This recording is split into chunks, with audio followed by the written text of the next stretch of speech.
الرحمن علم القرآن خلق الإنسان علمه البيان الشمس والقمر بحسبان والنجم والشجر يسجدان والسماء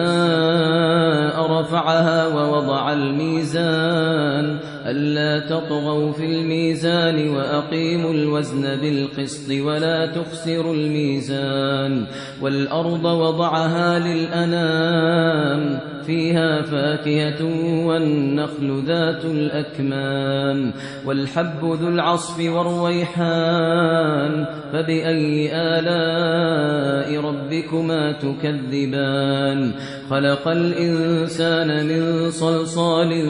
كالفخار وخلق الجان من مارج من نار